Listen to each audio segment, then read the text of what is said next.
여의도 정치권 이슈 풀어보는 여의도 인사이드 장윤선 정치 전문 기자 나오셨습니다. 어서 오세요. 네, 안녕하세요. 일주일 만에 뵙네요. 그러니까요. 아우. 표정이 아주 밝아지셨습니다. 휴가를 다녀왔더니 좀 충전이 된 기분이긴 해요. 그러니까요. 예, 부럽습니다. 아유, 네.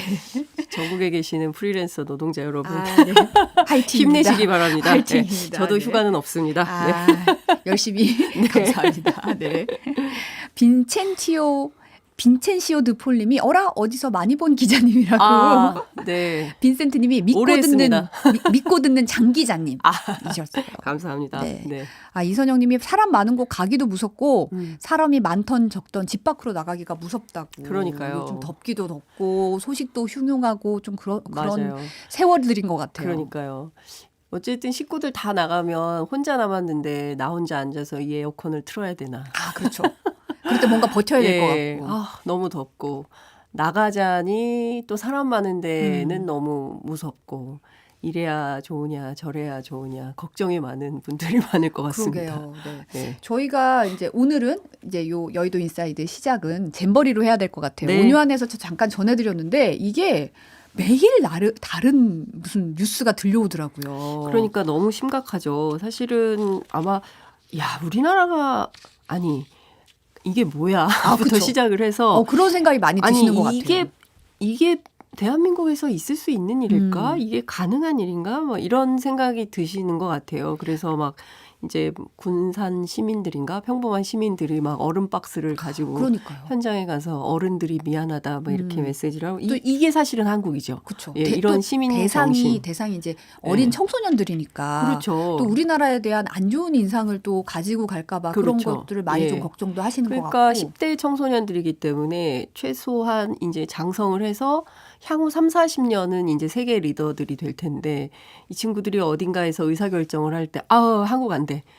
그때 내가 잼버리 갔었는데 생각만 해도 테러블이야. 이러면 우리는 큰일 나는 거거든요. 그렇기 때문에 어찌됐든 지금 뭐 기업, 정부 뭐 너나 할 것 없이 나서서 어찌됐든 일단 끝내고 보자. 잘 끝내고 보자. 얘들을 잘 분위기가 잘. 그런 현장 분위기도 취재해 보니까 일단은 끝내고 12일부터 얘기합시다. 이런 분위기인 것 같아요. 일단 애들은 해서 잘 보내고 그 다음에 남은 계산합시다. 뭐 이런 분위기인 것 같고 아마도 올 국감은 잼버리 국감이 될 것 같습니다. 근데 사실은 이 시기에 폭염이라는 건 저희가 사실 좀 상수잖아요. 그렇죠. 그리고 그 지역에서 야영을 한다. 이것도 어느 정도 오는 것도 사실 다 있었던 일인데 아니 왜 이렇게까지 준비가 좀 미흡했을까? 좀 너무 이해가 안 가는 부분이 많고 맞습니다. 이게 또 사실 전부터 이거 문제 있을 수 있다라는 지적이 있었던 거잖아요. 그렇죠. 이제 유치할 때는 좋았죠. 새만금이라는 상징적인 그 장소에서 어쨌든 대한민국이 잼버리 대회를 유치했으니까 잘 준비해서 행사를 해보자라고 출발은 좋았던 것 같습니다. 그러면 거기가 환경 자체가 첫 번째 말씀하신 대로 여름에 할 수밖에 없어요. 왜냐하면 청소년들이 방학 때 와야 되기 때니까 그 여름이라는 건 상수고 기후변화 때문에 계속 폭염은 이제 진행이 돼 왔던 거고 더 더워진다는 거고 다 알고 있었던 거죠. 그리고 거기가 간척지기 때문에 뻘이잖아요. 맞아요. 그래서 이 기반 시설을 제대로 해놓지 않으면 아이들이 굉장히 힘들 수 있다라는 것은 기본으로 깔려 있는데 그 준비를 제대로 못한 이유가 뭔지 저는 이제 그게 굉장히 일반 국민의 한 사람으로서 굉장히 황당하고 그 현장에 가 있는 그 정치인들한테 물어보니까 제일 심각했던 게 화장실 문제였다고 그러더라고요. 그러니까요. 네, 화장실이 380개, 그 샤워장도 한 380개 이렇게 있었는데 4만 5천 명에다가 그 지도자 요원이 8천 명이래요. 그러면 다 합쳐서 5만 1천 명인데 어마어마한 숫자인데 이 5만 1천 명이 화장실 샤워장을 쓰면은 기본적으로 30분에 한 번씩 청소를 해줘야 된다는 거예요. 그래야 그 청결 상태가 유지가 되는데 그렇죠, 위생이. 잼버리야. 그러니까 스스로 해야 돼. 뭐 이런 스카우트 정신 뭐 이런 것 때문인지 어찌됐든 건지 요원도 되게 부족했고 청소 시간도 제대로 안 돼 있고 이러니까 막 엉망이어가지고 쓸 수가 없는 지경이 됐던 거예요. 그래서 지금은 어떠냐고 물어봤더니 대폭 그 인력을 추가해서 지금은 한 1시간에 한 번씩 계속 청소를 하면서 상황은 좀 좋아지고 있다고 하고요. 네.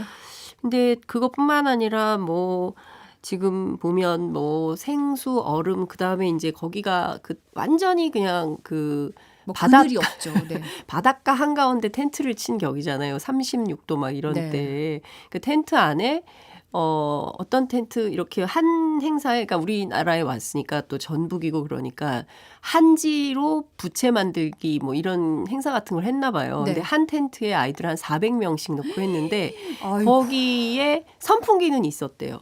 근데 뜯지도 선풍기가 않은 있어도. 채로. 그래서 그럼 이게 뭐냐 전시행정도 아니고 그랬더니 전기가 안 들어왔다는 거죠. 그러니까 전기 공사를 먼저 해놓고 그 인프라 위에서 텐트를 치든지 뭘 뭐 나무판을 깔든지 그 다음에 그 위에 뭘 놓고 뭐 전기를 쓸 수 있게 해줘야 되잖아요. 그렇죠. 근데 그런 시설이 전혀 안 돼 있었다는 거고요. 아무리 야영이라도 이렇게 아무리 야영이어도 저도 소시적에 걸스카웃이었는데 그러니까요. 저는 산에서 이렇게 네. 텐트 치고 하더라도 어쨌든 뭐가 같이 모이거나 휴식 공간을 취할 수 있는 데는 전기도 그럼요. 들어오고 문명인이니까 예, 그렇죠. 뭔가 할 수 예. 있게 해줘야죠. 사실. 그렇죠. 그러니까 거기가 무슨 오징어 게임 하러 간 데가 아니잖아요. 생존 게임 하러 간 데가 아니기 때문에 최소한의 기본 시설 장비 이런 게 있었어야 됐는데 그게 안 돼 있었다. 이게 굉장히 심각한 문제인 것 같습니다. 아니 그런데 이제 저희가 이해가 안 되는 게 네. 이런 준비가 다 돼 있어야 되는 거 아니었냐. 그렇죠. 그러니까 제가 오늘 아침에 다시 또 확인 취재를 해보니까 공동위원장이 5명이잖아요. 네. 그러니까 여가부만의 책임인 것처럼 하는데 실제로는 여가부, 행안부, 문체부, 국무위원 셋이에요. 거기다가 그 야당 국회의원인 김윤덕 의원, 그다음에 이제 스카우트 연맹 총재 이렇게 5명인데 5명이고. 이 중에서 잼버리 전문가는 스카우트 총재 2분 한 분밖에 없는 거예요. 그러니까 5명이 공동위원장이니까 회의를 하면 배가 산으로 간다는 거죠. 결정이 잘 안 되고 그리고 또 우리나라의 정부 부처 가운데 가장 힘이 없는 부처가 여가부잖아요. 그리고 그 김현숙 장관이 이분이 뭔가 뜻을 가지고 내가 여성 정책을 좀 제대로 한번 해보겠다라는 차원이 아니라 윤석열 정부의 기본 기조가 여가부 폐지였지 않습니까? 그렇죠. 7글자. 그러니까 네. 가서 문 닫으려고 들어간 분이지 뭘 여성 정책, 청소년 정책, 아동 정책을 제대로 똑바로 잘하겠다 이런 취지로 들어간 분이 아니기 때문에 그때 그 민주당의 이원택 의원이 계속 문제 제기했던 것처럼 굉장히 불안했다는 거죠. 왜냐하면 그만두고 문 닫으려고 하는 부서에서 이 세계 대회 행사를 잘할 수 있을까? 잘하지 못할 거다라는 불안감이 상당히 있었고 네. 실제로 그게 잘 안 됐던 그런 측면이 있었던 것 같습니다. 이게 뭐 어떻게 보면 준비 점검을 누가 했느냐도 좀 궁금한데 이 부분은 그렇죠. 어떻게 되는 거예요? 그 이제 얘기를 들어보니까 앞으로 이제 국감장에 이 운영위원회 사무총장이라는 분이 많이 등장을 할 것 같아요. 네. 근데 이분이 이제 그 여성가족부 출신의 공무원인데 이분마저도 사실은 그 잼버리하고는 특별한 인연이 없는 분이죠. 그냥 그 관료 출신인 거죠. 근데 이분이 전체를 맡으니까 이제 국회의원들은 이렇게 얘기해요. 아, 보고서는 끝내주게 온다는 거죠. 보고서 상으로 보면 아유, 준비 잘하고 있네. 잘하고 계십니다. 수고 많으십니다. 이렇게 되는데 실제로 현장에선 지금 이런 상황인 거고 그다음에 뻘에서는 이제 식수가 굉장히 중요하다는 거예요. 그렇죠. 숲을 조성해 놓고 뭔가 이제 그늘도 있고 뭐 인공적으로 할 수 있는 것에 한계가 있기 때문에 상당히 오래전부터 그 뻘에서 자랄 수 있는 어떤 나무나 뭐 이런 것들을 좀 심어놨어야 되는데 그런 준비가 전혀 안 되고 이랬던 이유들이 뭔지에 대해서 아마 상당히 세게 문제 제기가 오지 않을까 싶습니다. 현장 파악이 제대로 안 돼 네. 있었던 것으로 보인다. 그렇죠. 근데 사실 예산이 네, 상당히 많았던 걸로 아는데 그렇습니다. 1,000억이 넘는다고 네, 얘기가 나오고 있는데 네, 그러면 도대체 그 많은 돈은 어디다 쓴 거냐? 그러니까요. 이게 사실 국민들이 가장 큰 의문이 그거잖아요. 그 그렇습니다. 돈을 어디다 썼길래 지금 행사가 이게 산으로 가고 들로 가는 나라 망신을 하고 있는 거냐라는 그렇습니다. 이제 애들 이제 어떻게 보면은 다른 나라 손님도 엄청 귀하게 여기는 저희가 문화잖아요. 그렇죠. 게다가 애들한테 네. 아니 이게 뭐 하는 짓이야라는 그렇죠. 얘기가 나올 수밖에 없는 거잖아요. 네. 근데 장 기자님께서 총사업비 현황 내역 단독으로 입수하셨다고요. 네. 그 국회 농해수위 여가위 소속 민주당 이원택 의원실을 통해서 확인한 새만금 세계 잼버리 총 사업비 네. 현황입니다. 그 자료를 네. 좀 띄워주시면 좋을 것 같은데요. 이게 한 번도 공개된 적이 없어요. 그냥 1,000억대, 1,080억대 이렇게 이제 언론에서는 나오는데 아마 언론에 이 내용이 공개되는 것은 처음인 것 같습니다. 네. 전체 예산이 1,170억 9천만 원이에요. 1,170억 예, 9천만 원. 그러니까 여기다가 단위가 억 원이라고 위에 돼 있네요. 그렇죠. 네. 거기다가 이제 최근에 긴급 지원 예산까지 한 100억 정도가 더 추가가 됐으니까 그렇죠.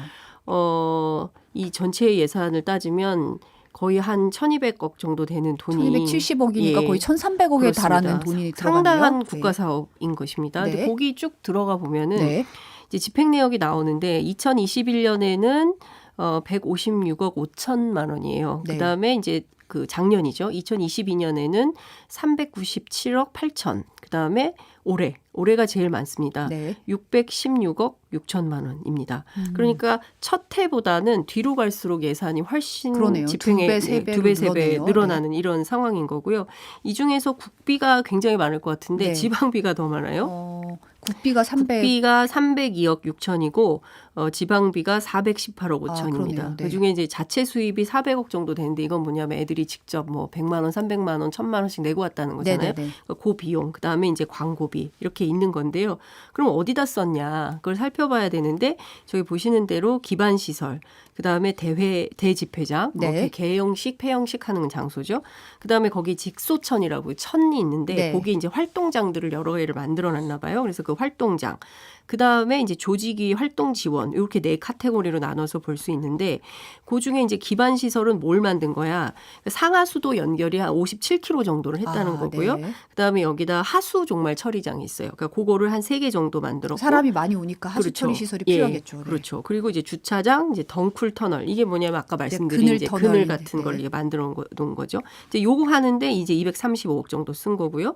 그다음에 대집회장은 이제 개영식하는 등의 장소인데 여기에 부지를 조성하고 식재, 나무 심고 무대 기반 시설을 만들고 이제 요거 하는데 한 30억 정도를 쓴 거죠. 네. 그리고 앞서 말씀드린 대로 그 직소천에 뭐 수상교육장, 카누하우스, 수변데크, 탐방로, 그다음에 이제 그 수영장 같은 것도 네. 하나 만들어서 이제 이거 하는데 뭐 36억 정도 썼는데 제가 의심하는 건 이겁니다. 조직위 운영비하고 사업비가 869억 1천만 원이에요. 운영비랑 사업비가 제일 많은 거예요. 제일 많네요. 예, 그러니까 전체 예산 중에 이 포션이 한 75% 정도가 되는 거예요. 네. 그러면 이걸 다 어디다 썼냐 해서 제가 물어봤더니 여기에 뭐 식비도 들어가고 네. 그다음에 뭐 텐트, 천막, 그다음에 뭐 앞서 말씀드린 화장실, 샤워장 이런 것도 다 여기 들어갈 거예요라고 말을 하는데 이거 다 뜯어봐야 돼요. 그러네요. 예, 구체적으로 어디다 썼는지 이거 다 뜯어봐야 된다라는 생각이 좀 듭니다. 네.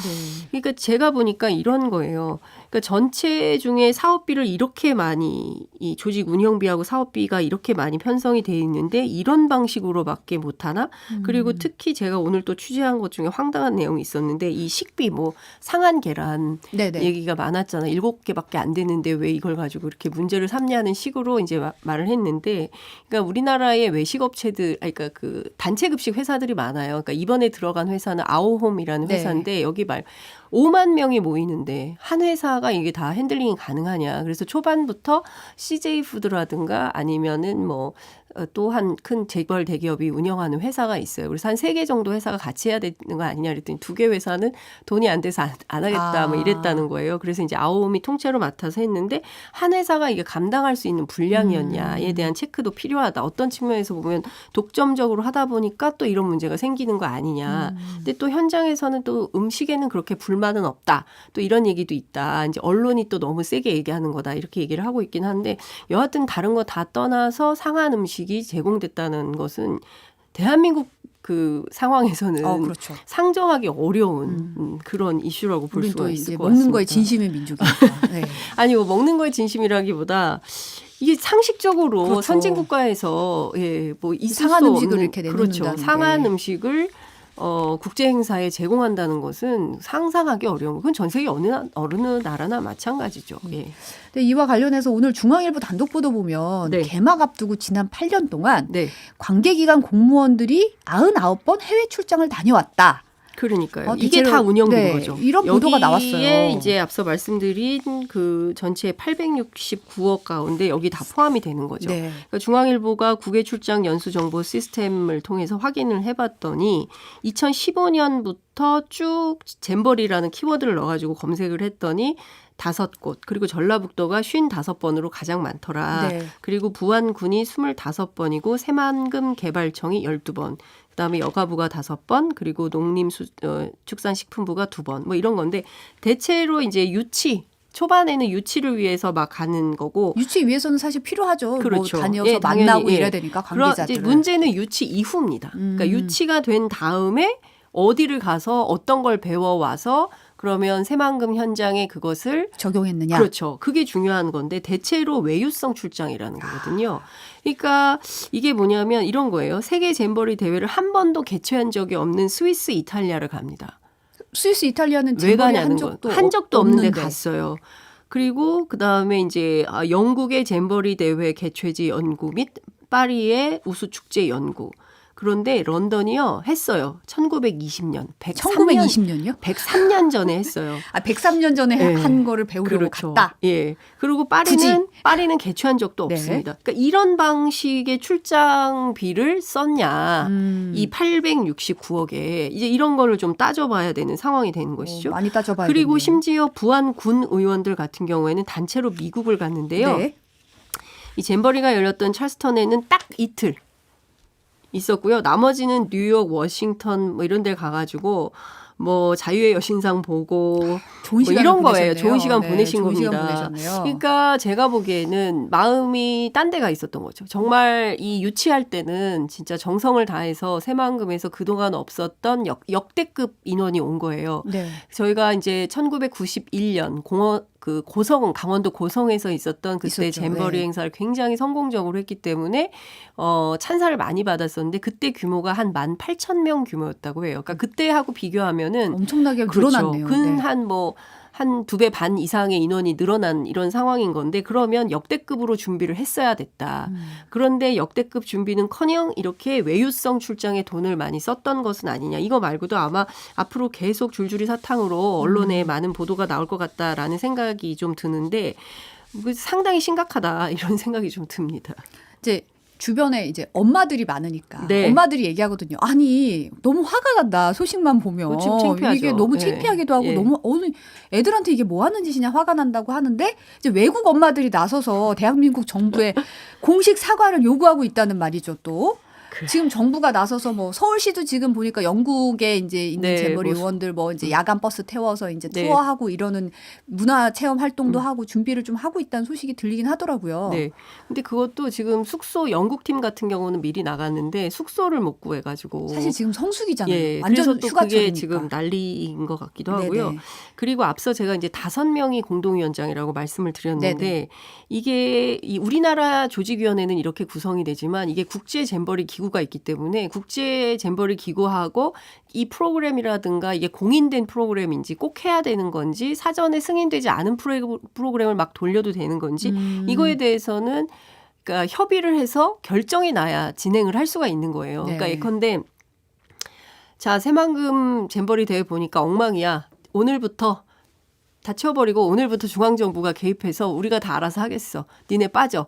이렇게 해서 할 수 있는 일이 아니라는 겁니다. 왜냐하면 국제기구가 있는 행사고요. 국제 조직이 있기 때문에 이게 우리나라가 기획해서 하는 뭐 우리나라가 맡은 조직위원회 활동은 있지만 이 전체의 근본은 국제 그 스카우트 연맹 차원에서 진행이 되는 일들이기 때문에 이게 대단히 복잡한 일이라고 이렇게 얘기를 하는 겁니다. 네. 그러니까 지금 보면 한강에 텐트 치고 앞서 말씀하신 대로 시티버스 타고 야경 보고 삼성 반도체 공장 구경하고 그다음에 조계종 사찰들 다니면서 템플 스테이 하고 그러니까 어찌됐든 우리가 한번 이거를 막아보자라는 차원에서 기업도 종교단체도 뭐 이렇게 등등등 나서서 하고 있지만 이것은 최종은 세계 잼버리 협회에서 할지 말지 결정이 나야 할 수 있는 일들이라고 얘기를 해요.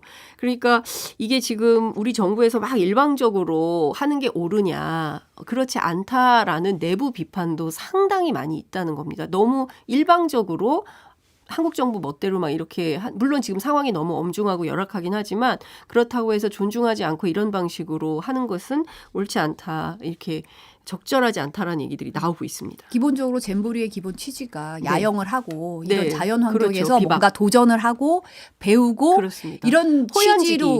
취지로 사실 온 건데 그렇죠. 물론 폭염이라는 이런 극한 상황이 있지만 그거를 이제 보완해 줄 수 있는 건 모르겠지만 그냥 호텔로 보낸다든지 아예 다른 숙박을 보내는 거는 거죠. 취지에 어긋날 수 있기 때문에 그렇죠. 그런 예, 식의 비판이 예, 있을 수 예. 있다. 스카우트 하면 처음에 텐트 치는 것부터 배우잖아요. 텐트 치고 이제 예. 매듭하고 매듭하고 뭐 그런 것부터 배우는데 기본적으로 그런 걸 하지 말고 야야 다 호텔 가서 자. 너무 더워.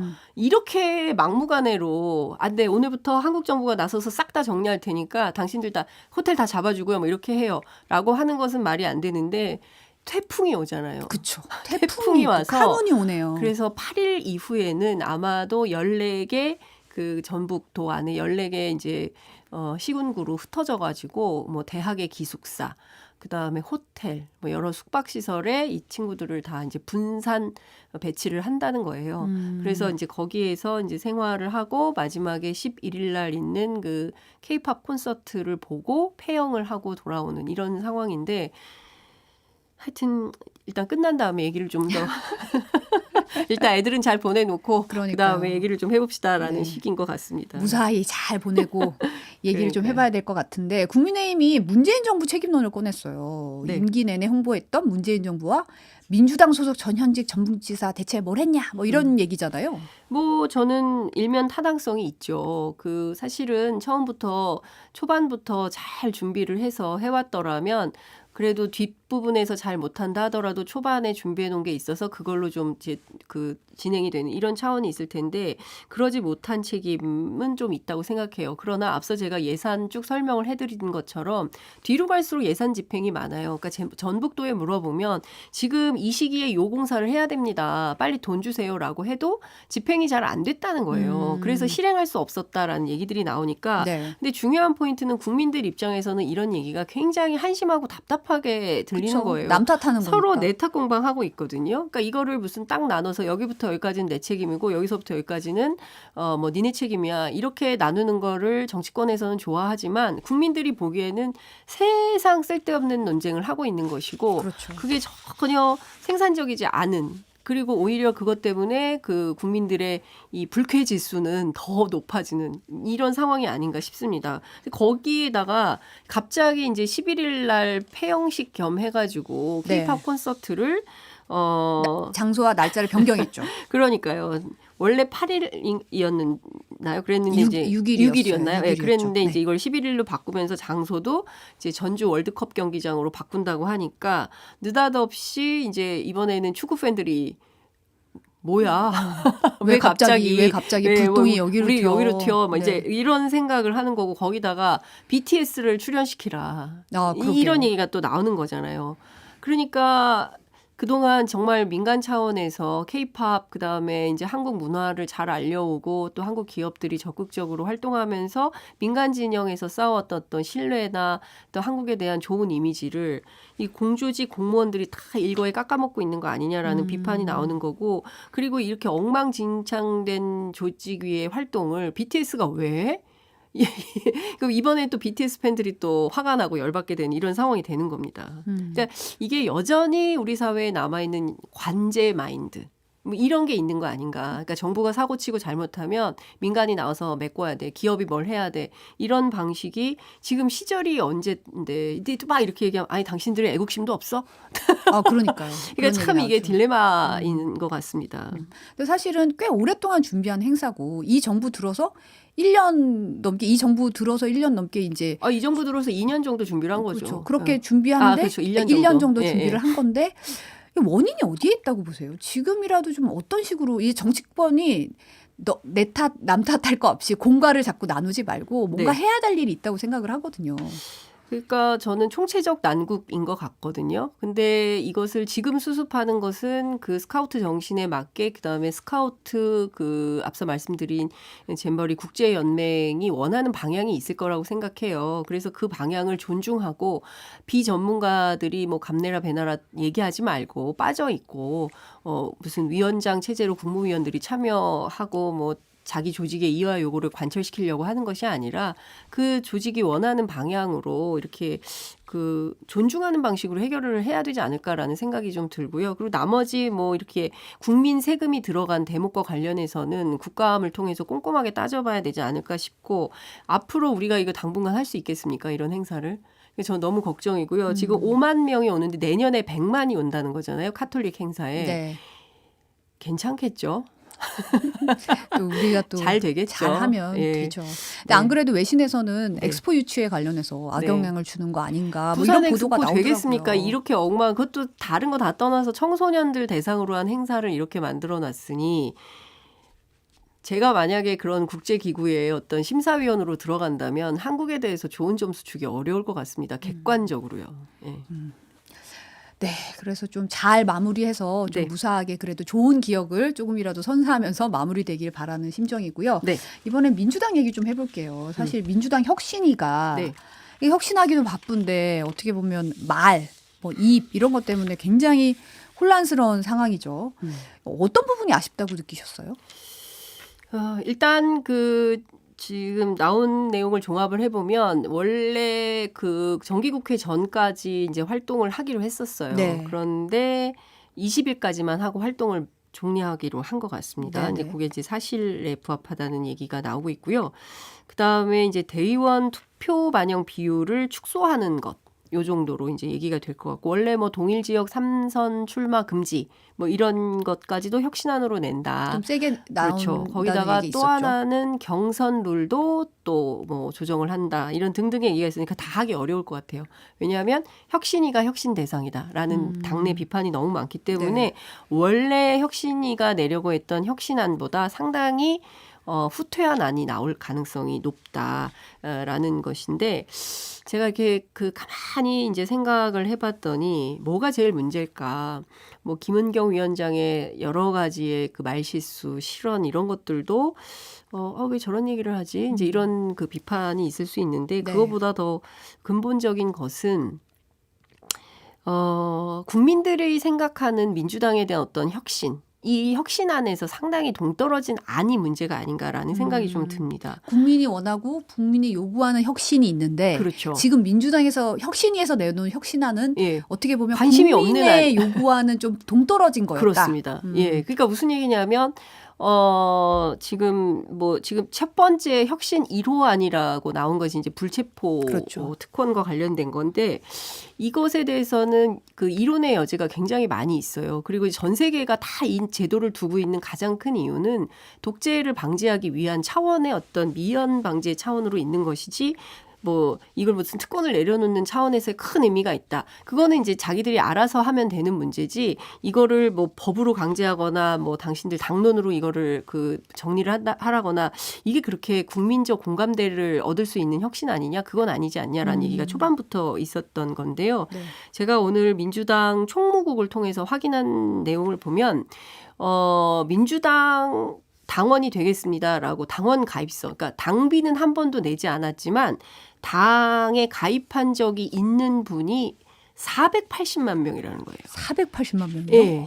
그러니까 숫자네요. 지금 서울이 1000만 서울 시민이잖아요. 네. 그러니까 서울의 반 정도 되는 인구가 민주당의 당원인 구조인 상황입니다. 엄청난 거거든요. 네. 그럼 이 중에서 한 번이라도 당비를 낸 사람은 몇 명일까? 200만이라는 거예요. 200만이요. 예, 그리고 계속 매월 당비를 내면서 활동하는 사람이 120만. 120만. 예. 그 OECD 국가 가운데 가장 큰 정당입니다. 대한민국의 민주당이 제일 큰 정당이에요. 그러면 민주당은 재산이 뭐냐? 당원입니다. 당원이네요. 네. 시민이고 당원이고 국민인 겁니다. 적어도 480만이 강원 가입을 했고 그렇죠. 그 와중에 정말 꼬박꼬박 당원비를 내는 120만 명이 있다는 그렇죠. 건 어마어마한 재산이거든요. 그렇죠. 엄청난 재산인 거죠. 자, 이게 우리 사회 구조를 보면 기득권들은 민주당 싫어해요. 검찰도 싫어하고요. 재벌도 싫어합니다. 언론도 민주당 안 좋아해요. 예. 그러니까 전반적으로 보면 소위 대한민국의 기득권 집단들은 민주당을 싫어합니다. 그러면 민주당에게 있는 자산이라고는 유일한 게 앞서 말씀드린 대로 당원, 시민인데 그러면 국민들이 원하는 게 뭘까? 이 정권이 어떻게 만든 정권인데 촛불 정부임을 자임했던 문재인 정부가 5년 만에 정권을 내줬는데 지금 상황이 콘크리트 부정평가 60%짜리 대통령을 만든 이런 상황이 되는 거지 않습니까? 여기에 국민들의 분노의 포인트가 있다고 생각해요. 그러니까 무슨 얘기냐면 윤석열 정부가 못하면 못할수록 민주당이 더 미운 거죠. 이 그런. 아이러니가 있는 겁니다. 예. 그러니까 이걸 그런데 민주당 잘 이해를 못하고 있는 것 같아요. 이 정서를. 예. 그러니까 그 사람들이 왜 그때 당시에 문재인 정부 심판론이 생겼고 그래서 왜 국민의힘의 그 전직 검찰총장 출신인 윤석열 후보가 있는 정당을 지지했을까. 여기에 대해서 잘 이해를 못하는 것 같고 또 하나는 내년 총선이 펼쳐진다면 정부 안정론입니까? 정부 심판론입니까? 이렇게 여론조사를 해보면 지난주에 나온 여러 회사의 여론조사의 경향성을 쭉 보면요. 정권 심판론이 훨씬 올라갑니다. 예. 그러니까 정권 안정론보다는 이 심판해야 된다. 견제해야 된다. 이런 정부 견제론이 굉장히 높아요. 네. 자, 그러면 정부 견제론이 높으면 동시에 야당 지지율도 올라가야 되거든요. 그렇죠. 근데 민주당은 정체 또는 하락이에요. 지지율이. 정권을 심판하려면 야당 지지율가 올라가야 되는데 정권을 심판하고 싶은데 야당 지지는 떨어져요. 그러면 민주당 차원에서는 굉장히 심각한 사인인 거예요. 그렇죠. 그러면 제가 물어봐요. 자, 이 상황을 어떻게 보십니까? 라고 민주당 이제 관계자들에게 물어보면 아유 왜 갤럽하고 NBS 조사만 보고 그래요. 여론조사 꽃도 있고요. 김어준 씨가 하는 네. 리얼미터 조사도 있고요. 네. 뭐 뉴시스 조사 다양한 조사 있는데 왜 그런 조사만 이렇게 얘기를 합니다. 그러니까 저는 이런 거죠. 그러니까 앞서 말씀드린 대로 국민들이 공감할 만한 혁신적인 안을 내놓고 민주당이 정말 잘못했습니다. 국민 여러분.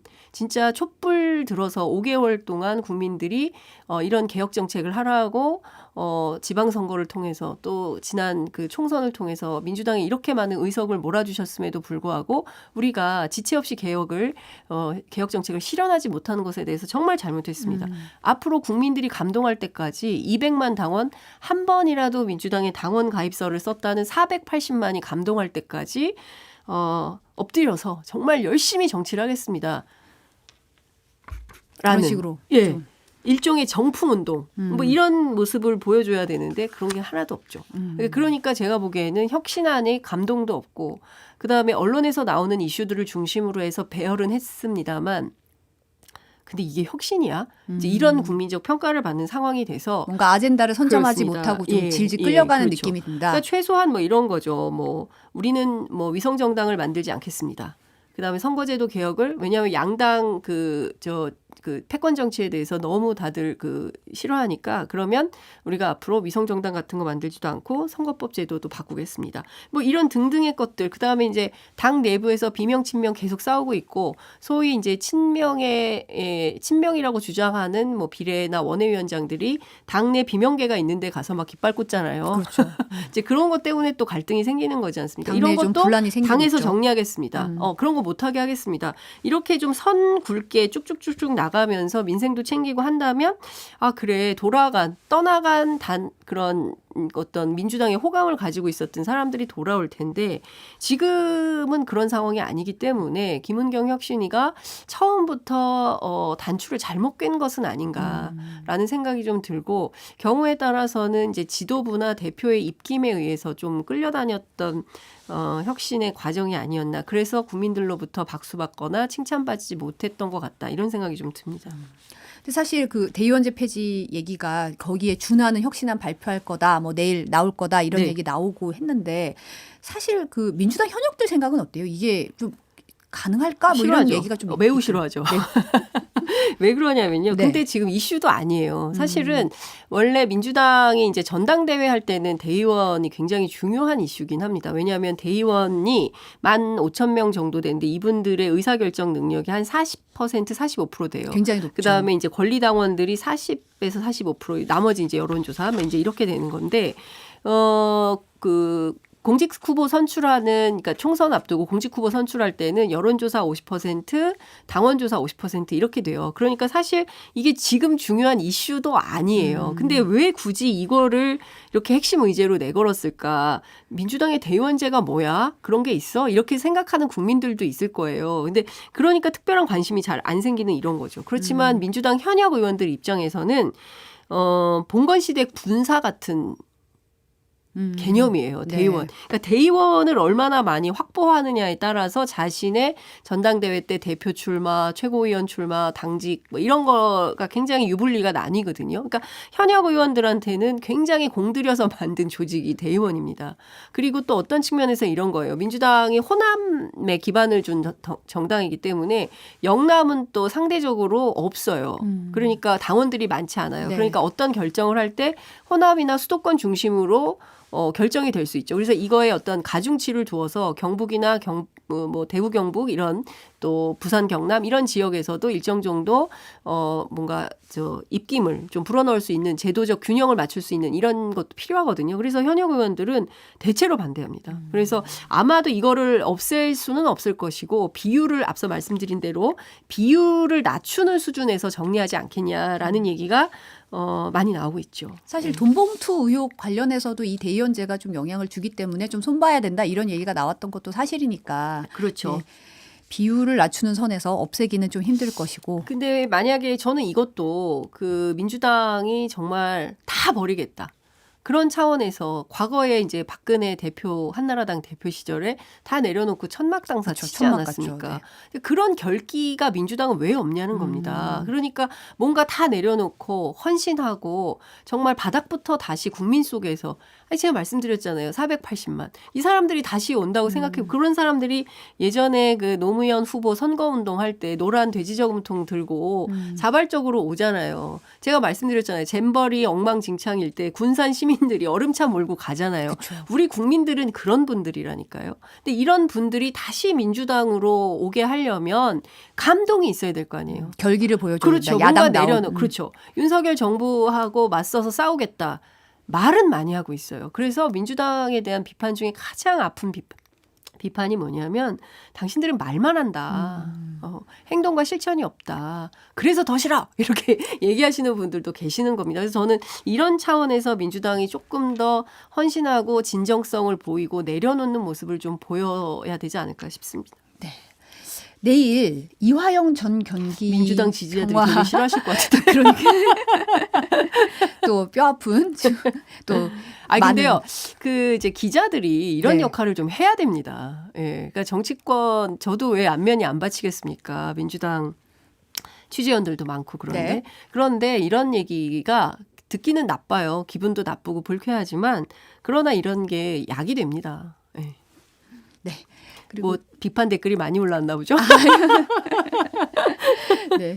내일 이화영 전 경기 평화부지사 재판이 이제 네. 열리는데요. 전번에 한번 열리려고 했다가 이제 뭐 그 변호사 선임 문제 때문에 연기가 됐잖아요. 네. 이재명 대표에게는 운명의 날이 될 수 있을 것이다. 뭐 이런 얘기가 나오긴 하더라고요.